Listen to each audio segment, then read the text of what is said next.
All right, welcome to the Attack the Rack podcast, along with my co-host Ryan Klingler. My name is Kurt Van Hecken, sipping on not a cocktail today. It's the time of day where coffee is in order, but still, shout out to my cuz Fuzz. Welcome to the Attack the Rack podcast. I am your host, Kurt Van Hecken, and you are tuning in to the number one rated podcast on the planet, based on the people that rated it number one. The Attack the Rack podcast is brought to you by Get to 2 Media.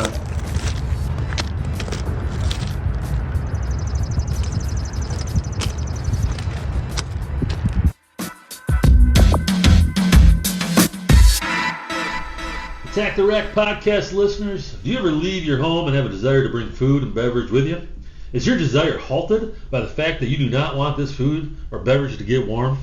Well, today's program is sponsored by an incredible product that will solve this dilemma.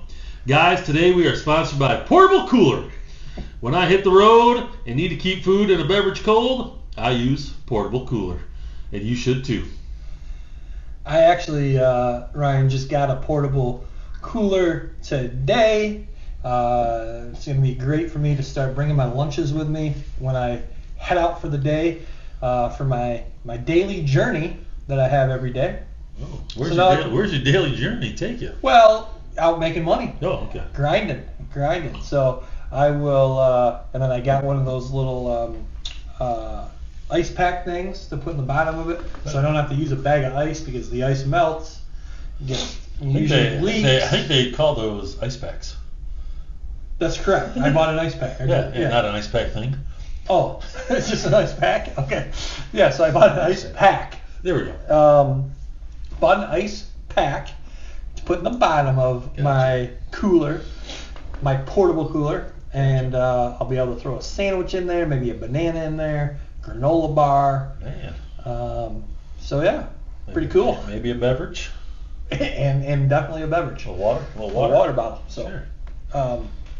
Again, just there's evidence right there that we're not having sponsors of the program that are products that we don't use. Yeah, no. I think I got 3 different size portable coolers. There you go. Because you just never know. Right. Sometimes you're really hungry. Sometimes you're not quite that hungry. Sometimes you're medium hungry. Yeah, exactly. Really small. All right. Hey, let's start with announcing last week's top 3 winner. And again, in order to vote on the top 3, real simple, you just go to the Attack the Rack YouTube channel, click the tab that says Community, and the latest poll will be right there at the top. Last week's top 3 was you're having a barbecue, you've got a table for 4 sitting out in your backyard. One of those chairs will be occupied by yourself, and you can invite 3 people with you. One had to be from Major League Baseball, one had to be from the NFL, and one had to be from the NBA. NBA, correct. The winner was the 3 people that Ryan chose. Not surprisingly, I even admitted on last week's episode that you were probably going to win this one. And actually won by a 70% clip. And that was Peyton Manning from the NFL, Charles Barkley from the NBA, and Yogi Berra from Major League Baseball. So congrats, Ryan, on winning last week's top 3. Well, thanks, Kurt. One thing we talked about on a previous episode, want to update everyone on, if you have not heard yet, the NFL and HBO have now announced this year's Hard Knocks. It is going to be the New York Jets. Not surprising. I think. Obviously a compelling story that they've acquired Aaron Rodgers, and that'll be the talk of the town, I'm sure, and the talk of Hard Knocks really is. I think he's got a little bit of a reputation, so it'll be interesting to see how Hard Knocks portrays that and what comes forward. Yeah, no, he Obviously, he had a long career with the Green Bay Packers. You and I both are Detroit Lions fans, so he has been a Lion killer over the years. The Lions did get him twice last year. Yeah, I was going to say last year was probably the first time he hadn't really kind of taken our breath away. Right. But now he's moved on to the New York Jets with him now at the quarterback position. I would think the Jets move up quite a bit in the AFC as far as contending for their division, for an AFC championship. Certainly that will be quite a challenge. I still think the Kansas City Chiefs are the head of the class there in the AFC. But who's who is in their division? Is that Patriots? Yeah, is it Buffalo, Patriots, New England, Dolphins? Miami? I think. Yeah. So tough division. It is a tough division. Tough division with good quarterbacks. Yes, exactly, and good teams. I mean, yeah. If Tua's healthy, good quarterback. Yeah. Well, the Patriots, obviously Buffalo Bills, Josh Allen, one of the best in the league. Yeah, well, I think they're expecting a bounce back year for the Patriots quarterback. Who is that? The Alabama kid, right? Oh yeah, Mac Jones. Mac Jones. Yes. Yeah, exactly. But no, it should be interesting. I know Aaron Rodgers is not pleased with being a part of Hard Knocks. He said it was kind of forced upon them. I'm not surprised. It doesn't seem like that's really up his alley. He's kind of more of a keep things to himself. Yeah. That's where I think the story gets kind of compelling is how they prep, because he's obviously going to be the main story. Right. And so then how do those two things combine? Right. It'll be very interesting. Yeah, no, it should be great though. It should be great. I've become quite a fan of Aaron Rodgers the last year and a half or so. Love how he does his own thing, doesn't care what other people think. Has his convictions, stands by them, become quite a fan of his. And I'm not a fan. Okay. Why are you not a fan? Well, didn't we talk about this on a previous podcast about meeting Aaron Rodgers out at the ESPYs? What? No, we didn't. You met Aaron Rodgers at the ESPYs? Yeah. No, we talked about the ESPYs. We didn't talk about how you met him. He and this was probably towards the beginning of his career. Right. I had a chance to, I think I built up enough nerve to try to go up to him and just kind of say hello and try to make some conversation. And obviously this was so long ago, and my memory. But if you're listening, Aaron, I hope maybe you see this, and you didn't come off as the nicest guy, and I was in a tough situation being out there, and I was just looking for some positive feedback and didn't get much. And I was like, man, this dude. Well, tell us how did this come about? Where were you? What happened? Well, we were at the hotel. This was the first time we traveled to the hotel to meet. Okay. It was probably somewhere in the range like where Chris Berman maybe before or after that type of thing. Yes. And he was kind of in the hallway, and I just tried to make some conversation with him, and I didn't think he was the nicest guy in the world. And since then, I've just not been a fan. Well, He's a hell of a quarterback. Yeah. And to his defense, though, right? Well, he didn't know who you were. No, if he did know who you were, and he didn't know why you were there, and it could have been totally different. You're not the kind of person I'm not holding a grudge at all. Besides the fact that he just came off as not very personable. Right. He's a private guy. I'm a very private guy, so it was out of my realm to kind of go up to someone in that situation. You know me, I'm not one to do that and share the story. And that's my point. You're not someone that's going to go up to Aaron Rodgers and be like, hey, here's why I'm at the ESPYs. Yes. My team is up for an award for this reason. Yeah. Obviously, you're not going to do that. No. But had he known that, maybe the tune changes. I don't know. Yeah. I'm just telling you. He probably thought you're just some random fan. And if someone random came up to me, I'd give them a positive. You would. I would try to have a positive experience with them no matter what. And they would leave. They would leave that interaction with a smile on their face. Unless it was Aaron Rodgers. Well, and I'm just kidding, Aaron, if you're out there. Well, hey, speaking of Hard Knocks, the NFL did want the Detroit Lions back again. The Lions chose not to do so.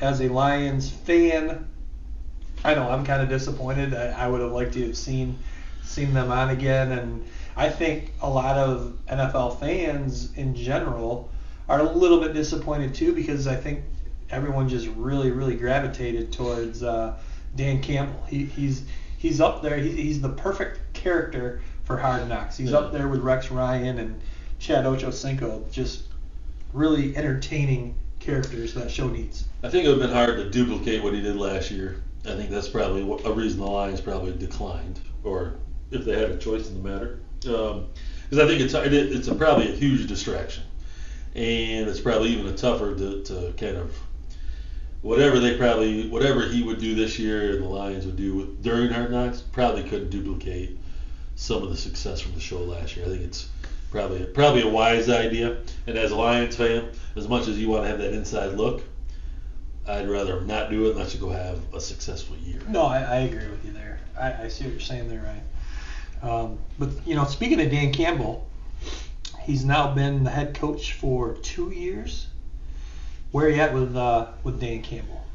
I think again, he never. I think one of the cool things about Hard Knocks is you get a little bit of an inside look, and I would say from that inside look, he is probably considered maybe more of a motivator and a team builder, manager, than maybe a coach. Like I think if you think like Bill Belichick, you think X's and O's, mastermind type of thing, right? Probably the same like Andy Reid, mastermind on offense, like just knows how to like connect the dots to kind of take control of the defense. I think you get a picture of Dan Campbell is like he's finding a way to like get these guys to believe in each other, believe in like one goal, and I think that's that's a job of a coach, and I think it's a different tactical approach. Hey, as Lions fans, we got to be pumped that we got him, and he's got this team headed in the right direction. And I think if they can find a way to win a few more games than they did last year, we're gonna all be pumped. Yeah, I agree. I think he hit the nail on the head there. Doesn't seem to be. Obviously he knows X's. Yeah. Oh yeah. Yes. But yeah, that's not one of his necessarily his strengths. Yeah, or maybe what he's known for. Yes. And I think. There's a learning curve for him last year. I think there's a couple games where he made a decision towards the end of the games that cost the Lions a win. And to your point, X's and O's, maybe not one of his top strengths. Certainly probably good enough. But yes, I think what he is great at is he's a great manager, relationship builder, motivator. Fortunately, we have an incredible offensive coordinator. I think Aaron Glenn on the defensive end needs some work. I think the defense was kind of hit or miss, more so missed last season. So hopefully he can step it up. But the fact that he does have a good offensive coordinator, that helps. Dan Campbell, Ryan, reminds me a little bit of your coaching style. Pretty intense, pretty high energy. Definitely going to get on your players. But the reason you're able to do that and be successful, as you and I have talked about this many times over the years, is because of the ability to build a relationship with the player. Yeah. And I think Dan Campbell is the same way. Yeah. He's great at building relationships with his players, so then that also then allows him to get on them pretty hard when they mess up. Yeah. And I think you got to add in there that I think everyone's going to be better because when you have better players, right? So obviously the offensive coordinator has a great mind for offense, and my guess is Dan Campbell has a huge impact on that. So we might not see that because he's not the offensive coordinator. My guess is he's got a big piece of that pie that he's controlling. Mm-hmm. And I think Aaron Glenn, they drafted a couple guys defensively. I don't know if they signed anybody. I think they got a cornerback that they signed. The defense is going to be better just for the fact that they got some better players. obviously offensively, Dan Campbell believed in what he believed in. He went out and has one of the best offensive lines, I think, in the NFL. Yeah. Which is then allow them to run the ball. I'm not sure if it matters who's running the ball. And then you go out and get a guy who has a good background in the quarterback, put it behind a good offensive line, and all of a sudden he's a good quarterback again. Yeah. So kudos to the players. We believe, at least I believe, the better players you have, the better coaching you are. That's why I think Dan Campbell has found success. He's got good players. They believe in him. He believes in them. And boom, you got a recipe for success. Yeah. Speaking of the players and the talent level, I think going into last season, there was a lot of questions there. If you compare, there was no doubt that they had one of the better offensive lines in the NFL. Yeah. Most people would have agreed with that. But when you talk about the skill positions, the quarterback position, the running back position, the wide receiver position, they had a high-end, tight end that they ended up trading to the Vikings. But those other skilled positions going into the season, there was a lot of questions. Not that they were not talented, but when you compare those positions to the top tier teams in the league, they did not match up. So another feather in Dan Campbell's cap is the way they got better throughout the season. So Sure.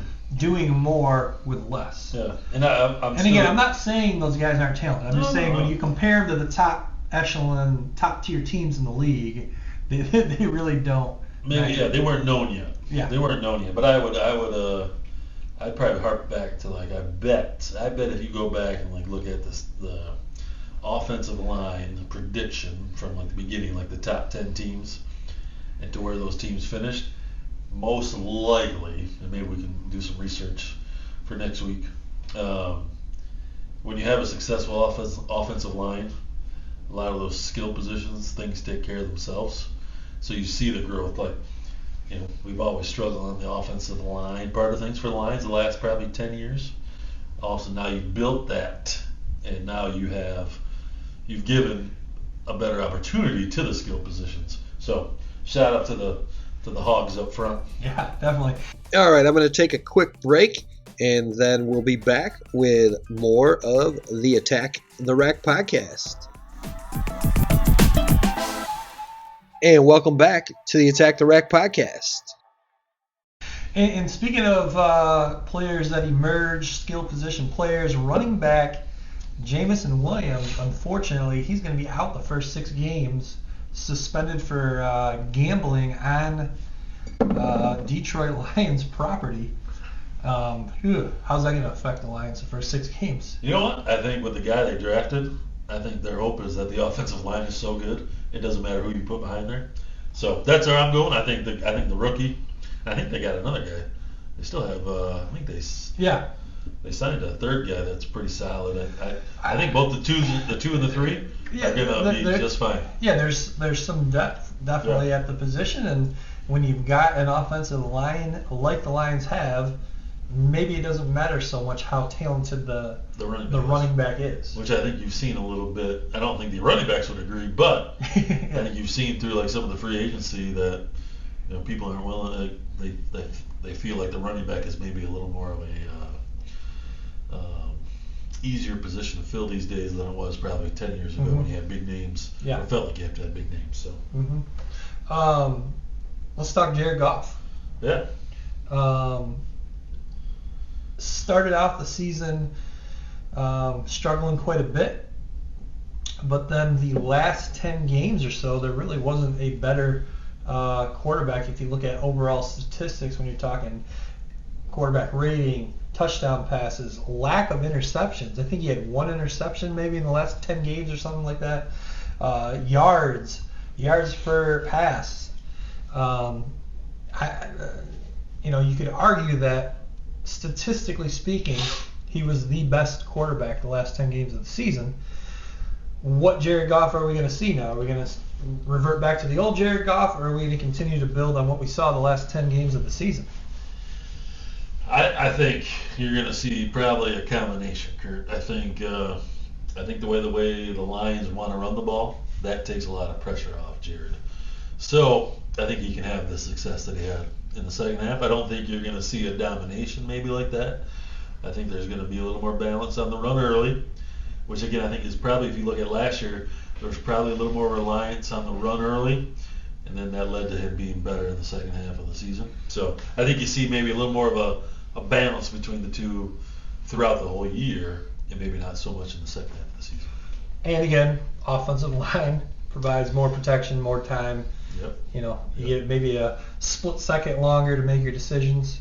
Yep, you're making easier decisions, a lot more play action, stuff like that. So on a previous episode, I went through game by game predicting win or loss for the Lions.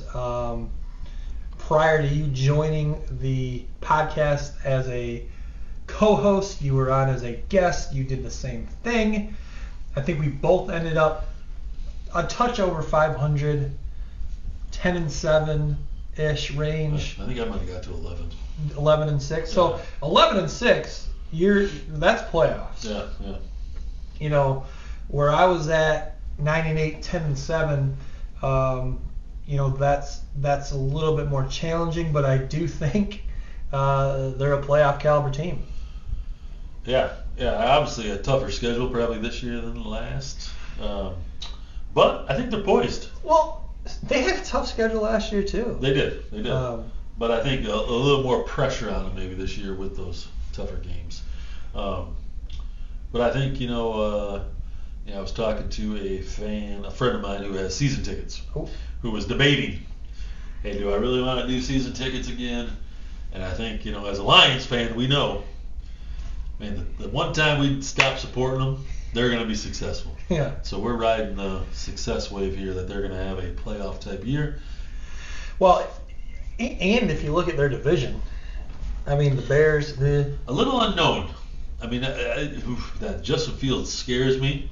Based on what? Did the Lions last year? No, he didn't. There's. I've seen multiple people say that Justin Fields is an MVP candidate. Now, I'm not saying he's a bad quarterback, but what has changed from last year? I feel like he was awful last year. Yes, he can run the ball. That is not a formula for success in the NFL. He has nothing around him, and that's why I feel like he struggled last year, and that's why I feel like he had to run so much. Yeah. So what has changed that all of a sudden now people are talking about him maybe being a MVP candidate when last year in every statistical category he was bottom 5? Yeah. I think what's changed? Just the fact that he has the ability to maybe look like who's the Eagles quarterback? Jalen Hurts. I think he has that type of ability. Obviously, Jalen Hurts has weapons around him, like weapons galore. I think you think back to like a Cam Newton MVP type season, same type of ability, right? Again, I think you brought up a great point that the weapons around him. But sometimes, Kurt, when you have a guy like that, like Justin Fields, it just scares you because you think he has the ability to break loose. Well, he does, Exactly. and he probably will, but that's not going to translate to wins. Maybe not totally, but it could get you once. Could get you twice. I mean, he might make some breakaway long run, every third game. Like, it's not like it's... And those third games could happen when they play the Lions. Probably. But if you look at the division as a whole, I think the Lions, you can definitely make a strong argument they're the favorite to win the division. And then if you look at the NFC as a whole, how many teams in the NFC, if the Lions went head-to-head with, are you favoring that other team? There's few and far between. Yeah. No. Hey. Fortunately, they're not in the AFC. Fortunately, and hey, let's go Lions. Let's go Lions. Real Estate Ryan has been in real estate for over 20 years and can help you with all your real estate needs. Realtor Ryan has helped me in my journey in learning about real estate, and he can do the same for you, whether you're looking to buy, sell, or just learn more about real estate in general. Ring Realtor Ryan. All right, hey, let's wrap up with the top 3 here this week, Ryan. It is your turn to select the category. Remember, it's his top 3 versus my top 3. We need everybody to vote on that so we can get a winner. Real easy to vote. Go to the Attack the Wreck YouTube channel. Go to the tab that is called Community, and that poll will be right there at the top for you. Nice and easy. You got 2 options. Click one of them. All right, Kurt. What do we got? I'm coming with you. So obviously, we're sitting here having coffee this afternoon. Top 3 places to grab a coffee as you're out grinding around. Oh, all right. Well, this is going to be a challenge for me, Ryan. I don't really get into coffee, buying coffees. I make my own, actually.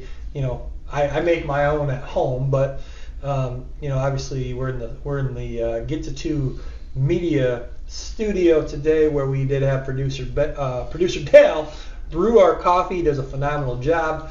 What are we drinking today, Dale? What are we drinking? What's not Dale? Come on, we don't know. Folgers. Folgers. Folgers. Yes. I bought the Folgers for him to brew. Okay. So. Is that like waking up? What's that? They got a nice commercial. Waking up, Folgers in. Yep. Yeah. So, and it's just the original blend. But I have had coffee from different places, so I will be able to participate in this. Before we get started, we got to pick who goes first. I am thinking of 2 different types of balls that you can play sports with.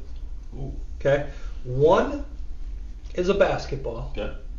The other is a football. Oh. If you select whichever one that I'm actually thinking of, you get to go first. If not, I'm going to go first. Well, what do you think? Well, Kurt, I'm going to go with, because we both did some coaching in the basketball realm, let's go with basketball. Tricked you. I knew you were going to say that. So what I did is I thought of a football. Oh, man, so close. You were close. I know, I was You were close. close. So, one of these times. In that regard, I'm going to go first. And again, we did change the rules a couple weeks ago. If I select something, you cannot select it either.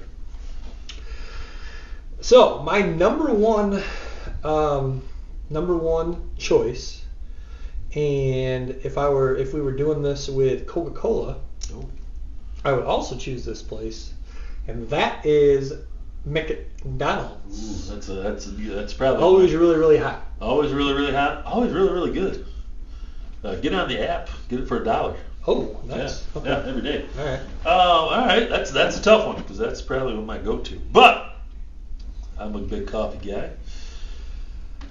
I'm going to go with a little Dunkin' Donuts. Wow. Now, Ryan. I don't think I've ever had Dunkin' Donuts coffee. Well, you know what? We don't have any here. We don't have it around this area. So Right. when I'm in the Grand Rapids or Lansing area, Okay. that's probably one of my go-to places. Nice. Yeah. Good job. Yeah. All right. My number 2 selection, and I hate to stay with this theme, but there was a point in time in my life where I was getting lazy with making my own coffee. And this establishment was located right across the street from where I was working at the time. And I would slide through the drive-thru every morning, and I would get a coffee from Burger King. So I got McDonald's and Burger King. Boy, I tell you what, I'm definitely going to be an underdog to win this one again. I don't know if you will, because that would have probably been in my top 5. Okay. I'm not going to lie to you. I don't mind a Burger King coffee. It's not quite as good as McDonald's. Yep. Probably not maybe as flavorful as maybe some other places we could choose. I'm going to go with just a local, and they seem to be popping up everywhere, Kurt. So not maybe just local, but we've got plenty around the area. Yeah. And that's Big B. All right. There's so many of them. Yeah. You can always find them. Yes. And they're usually pretty quick. And I'm just a straight black coffee drinker. Same. So it's pretty easy to just run through a drive-through and bam, they got you covered. All right, so you beat me to that. That was going to be my number 3. So Big B is off the board. Ryan, when we were our last coaching, the last time we were coaching together, it was about a 24-minute drive from here. Yep. And there was a place I would stop just as I was departing the city of Holland to get on the highway to head to practice. And surprisingly, I really enjoyed the coffee from this place. And this place is Meijer gas station. Well, you can't beat just great coffee from Meijer's, and it's pretty cheap. Yeah. Yeah. Oh yeah. And they got plenty of different flavors if you. They do. Oh yeah, they do. And stuff you can add to it for free. Right. So exactly. probably beat some of the big places. Yeah, I mean, for convenience, for financial reasons, it's hard. It's hard to not just pop into a gas station and get a coffee. Well, I would agree, Kurt, and I would say we got plenty of local places in Holland. If you want to sit down and have a good cup of coffee, you can go find it. I mean, downtown, there's the place right off of 32nd. Simpatico, which is very good coffee, great atmosphere inside. I think we're hitting. Hey, these are the best places to hit on the run when you're out working your tail off, right? Yeah, you said when you're out grinding. When you're out grinding, when you're out working. So I'm not going downtown, waiting in a line. Yeah, lemon jellos. To order a coffee, to sit down. Yeah. What's the other place downtown? It used to be there's a hot spot. There's a bunch of them. Yeah. There's a bunch of them. So I don't know how there's no business involved. But we love our coffee. Yeah. But we're out working. We're out busting our tail. Right. So we got to be quick. Time is money. Exactly. We got to be efficient with our time. So my third, because there's always one around again. I'm a guy who I like quick, I like easy, I like fast, I like options. So my third is going to be Speedway. Speedway, another good one. Yeah. They've got so many decisions you can make inside there that change the coffee. Again, I see it in black. But those are my 3. No, you are right. Similar to Meijer, you walk into a Speedway, you've got at least 3 different options for coffee. Yep. And then you've got sugar options, fake sugar options, cream options. You can always add some ice to cool it down a little bit. Yeah. It's always very hot as well. You've got all kinds of different flavors of creams that add to it. Yep. Good choice. So, again, hop on the Attack the Rack YouTube channel, click the community tab, and vote for either Ryan's 3 again, which we're going Speedway. Yep. Big B. Yep. And Dunkin' Donuts. Yep. And then mine were McDonald's, Burger King, and Meijer gas station. So, and with that, we are wrapping up another phenomenal episode of the Attack the Rack podcast. We will see you on the next one. Please subscribe to the Attack the Rack YouTube channel and hit the notification bell so you are updated every time we post. Also, please like, comment, and share.